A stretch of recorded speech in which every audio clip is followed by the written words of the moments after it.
사도행전 1장 1절부터 11절까지의 말씀입니다. 이 말씀 교독하도록 하겠습니다.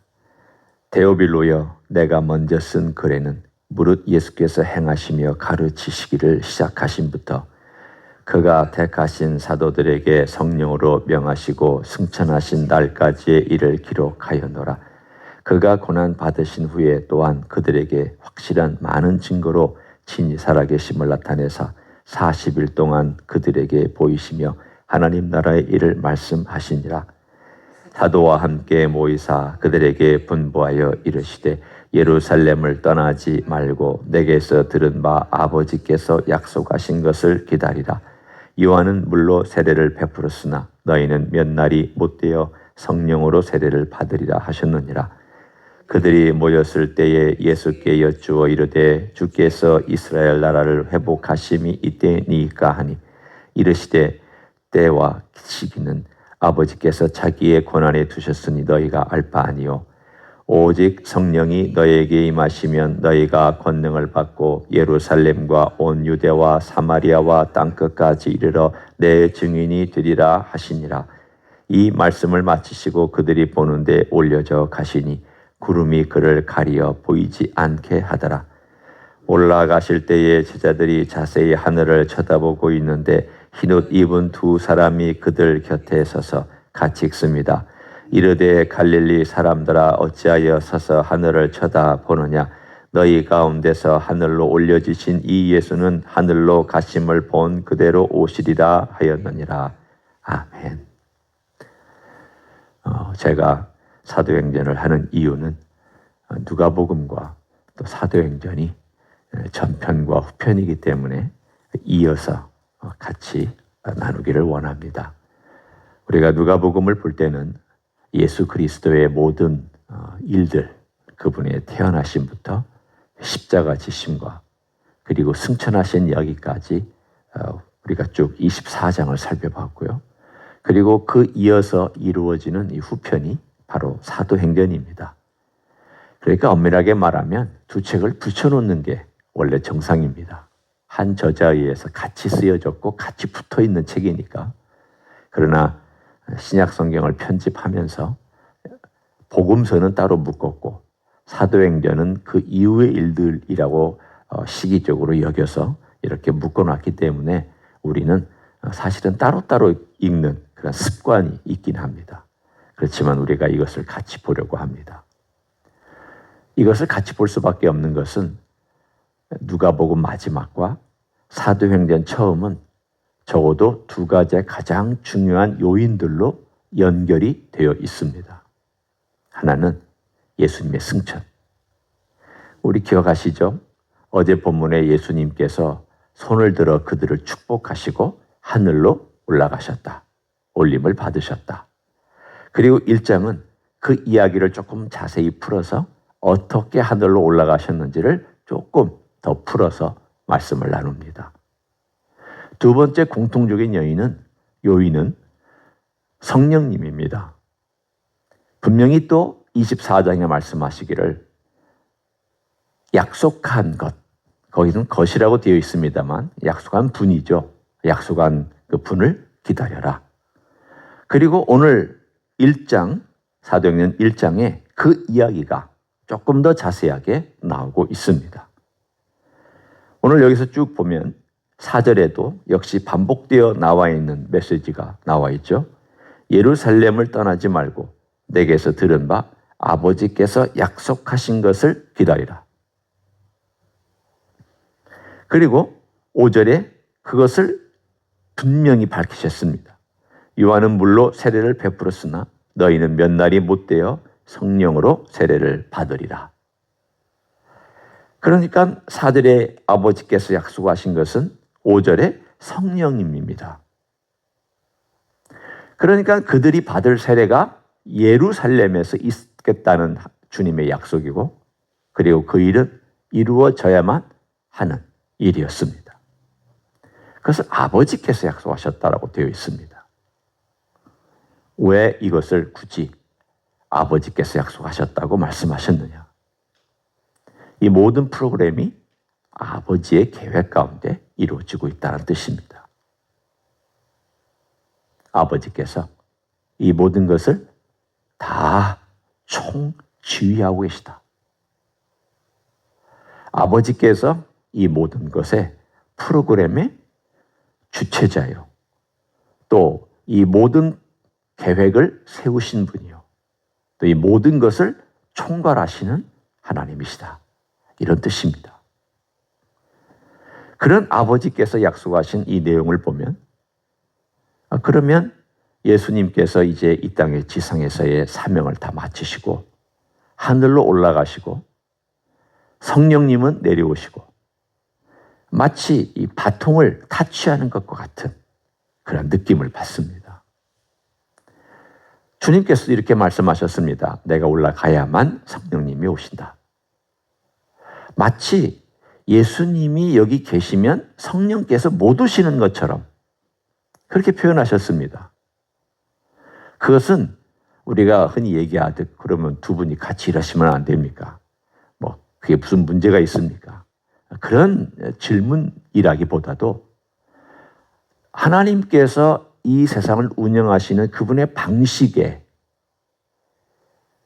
이제 성자 하나님이 이 일을 행하고 그리고 이 시대부터는 성령 하나님께서 이 일을 행한다 라고 하는 하나님의 정해놓은 방식이 그런 방식으로 성경에 나와 있습니다. 왜 그렇게 하는지에 대한 정확한 것은 우리가 다 모르지만 대충 알잖아요.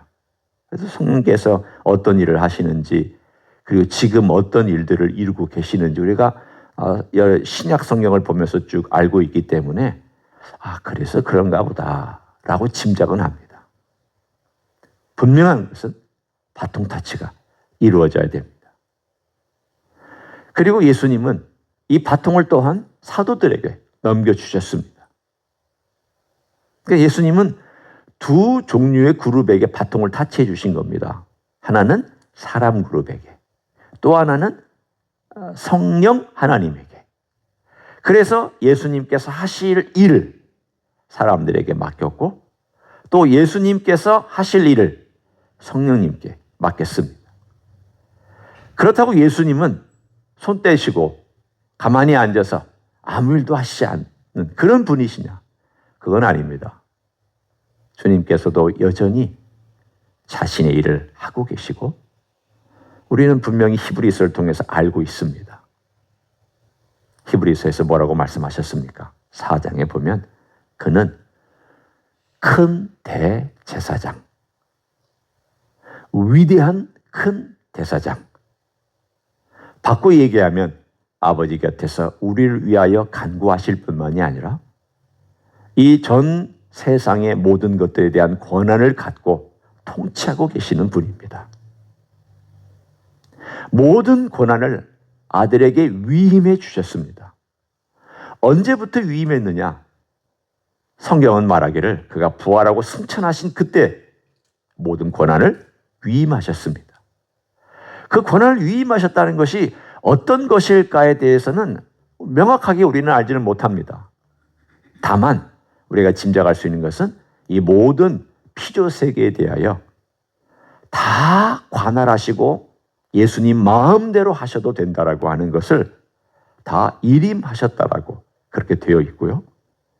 고린도전서 15장에 보면은 천년 왕국이 끝난 다음에 새 하늘과 새 땅이 다시 올 때, 다시 온다는 말은 만들어진 것이 올 때, 그때 예수님께서 모든 또 권한을 아버지께 돌려드립니다.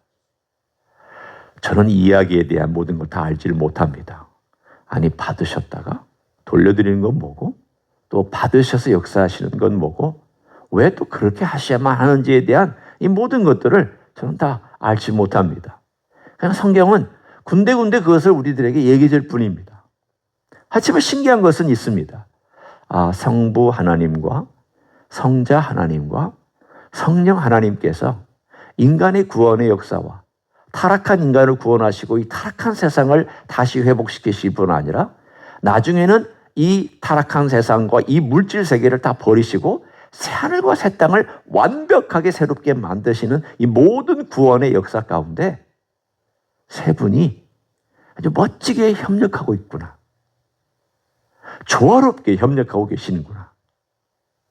그리고 이 모든 것에 대해서 빈틈이 하나 없이 우리가 흔히 얘기하듯 아주 깔끔하고 완벽하고 조화롭고 참으로 모든 것이 부드럽게 이 모든 것들을 이끌어 가고 계시는구나. 그 중에 오늘 우리는 한 장면을 보고 있습니다. 바로 그 트랜지션.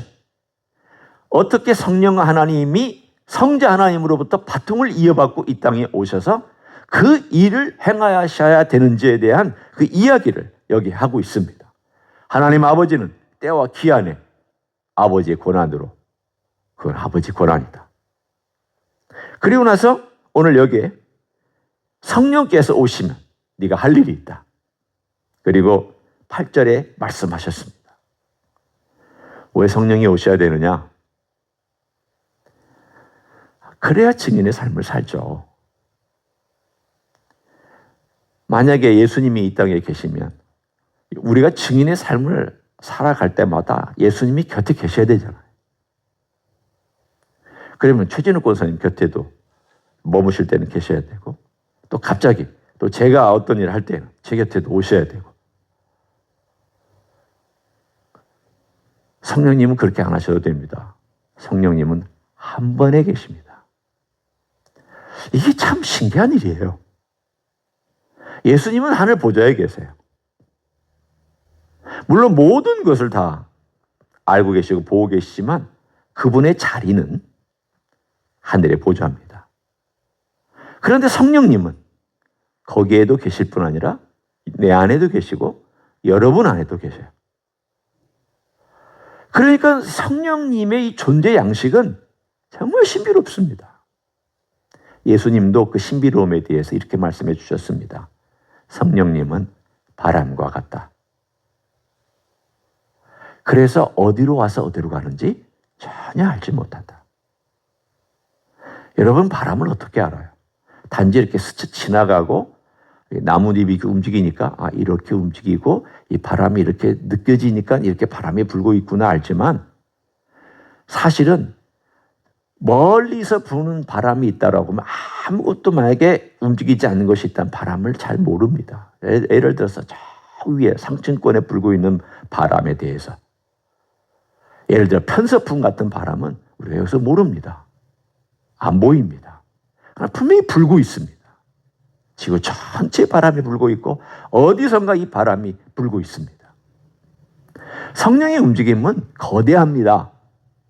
제가 이걸 이야기하는 것은 어떤 때는 편서풍과 같이 전 지구적으로 움직이는 바람이면서도 아주 작은 산들바람처럼 부드럽게 움직이는 바람이기도 합니다. 성령님의 바람은 내 마음속에 감동을 주시는 바람이기도 하고, 한 나라 전체를 움직이시는 바람이기도 하고, 전 지구를 움직일 수 있는 바람이기도 합니다. 성령님은 강력하게 역사할 수 있는 능력의 하나님일 뿐만이 아니라 조용하고 섬세하고 부드럽게 내 마음속에서 역사하시는 하나님이시기도 합니다. 이게 신비롭습니다. 그래서 예수님도 성령은 바람처럼 움직이신다. 임으로 움직이신다. 그리고 성령님은 생수와 같다. 물과 같이 흘러간다. 이 거대한 물은 한 강물처럼 움직일 수도 있지만 아주 조용하게 시냇물처럼 졸졸졸졸졸졸졸 흘러가서 많은 생명들을 살리기도 한다. 성령의 움직임에 대하여서 그렇게 우리 주님은 물로, 때로는 불로, 때로는 바람으로 설명해 주셨습니다. 이거 다 예수님이 하신 설명입니다. 예수님이 설명해 주신, 하나님이신 예수님께서 하나님이신 성령님을 제일 잘 아실 건 아니에요. 우리는 잘 몰라요. 저는 성령님이 제 안에 계시지만 저는 성령님에 대해서 잘 몰라요. 역사하시고 내 안에 계시고 믿는 사람들 안에서 역사해 주시는 하나님이시고, 이 하나님은 제 안에도 계시지만 각자 믿는 사람들 안에도 계시고, 그러면서도 하늘에도 계시고, 이게 어떻게 가능할까? 잘 신기해서 신기하다고 생각하지만 또 잘 믿어지지는 않는 그 성령님의 역사에 대하여 예수님도 신비롭게 말씀해 주신 것이 전부입니다. 그분이 오셔야 우리가 이 땅에서 성령의 열매를 맺습니다. 증인의 삶을 삽니다. 열매도 성령님을 통해서 맺어야 되고, 증인의 삶도 성령님을 통해서 증인의 삶을 살아야 됩니다. 모든 것 성령님을 통해서 해야 됩니다. 우리는 종교인으로도 살 수 있어요. 성령님 없이도 얼마든지 그리스도인처럼 행세할 수 있습니다. 사담교 3년이면 풍어를 읊는다는데, 교회 3년 다니면 그거 못하겠습니까? 다 하죠. 흉내냅니다. 기도 흉내냅니다. 기도 열심히 얼마든지 할 수 있습니다. 주여 주여 주여 삼창합니다. 얼마든지 뜨겁게 대표기도 할 수 있습니다. 얼마든지 성경 잘 알고 지식할 수 있습니다. 성령 없이 할 수 있습니다. 그러나 우리에게 중요한 게 있습니다.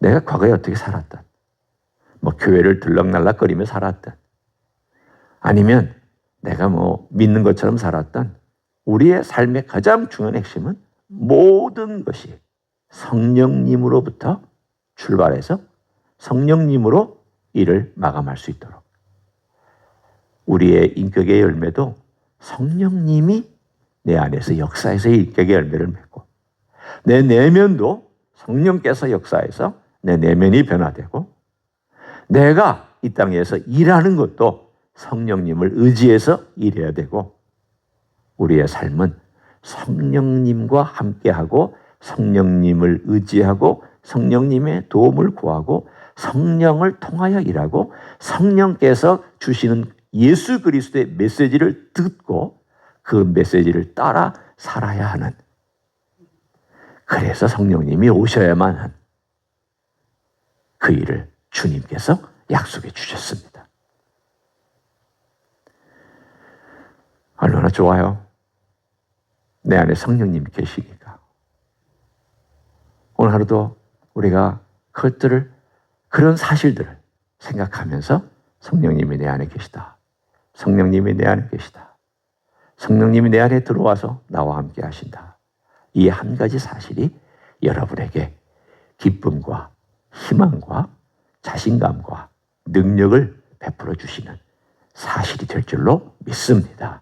그렇게 사시기를 예수님의 이름으로 간절히 축원합니다. 기도하겠습니다. 주님, 감사합니다. 주님은 사역을 마치시고 하늘로 승천하여 올라가셨습니다. 지금도 우리를 위하여 중보하시며 일하시는 큰 대제사장이심을 믿고 감사합니다. 그러나 우리를 이 땅에 홀로 두시지 아니하며 우리 안에 성령님을 선물로 주심을 감사합니다. 아버지 약속하신 것이었습니다. 아버지와 아들이 보내신 성령님입니다. 이 성령님은 우리를 돕기 위하여서 역사하십니다. 우리의 지식을 돕고 우리의 감정을 돕고 우리의 계획과 의지를 돕고 우리의 활동을 돕고 우리의 사역을 돕고 우리의 모든 인격적인 열매를 돕는, 그래서 가장 중요한 우리의 삶에 역사하는 분임을 믿습니다. 이런 성령님 의지하여 오늘도 열매를 맺어가고 증인의 삶을 사는 모두가 되게 하여 주시옵소서. 이제는 우리 구주 예수 그리스도의 은혜와 하나님 아버지의 극진하신 사랑과 성령 하나님 교통하심의 역사가 오늘도 성령께서 일하시고 성령의 새롭게 하심으로 변화받고 성령의 바람 부는 것 같은 그 바람을 따라 살며 성령의 생수와 같은 능력의 역사를 맛보고, 그리고 오늘도 주님의 그 주시는 사랑을 성령께서 부어주셔서 경험하고 살기를 소원하는 이 자리에 참여한 모든 종들 위에와 주임지 이스교회 위에와 이민교회들과 한국교회들과 선교사님들 위에 이제로부터 영원히 함께 하실지어다. 아멘.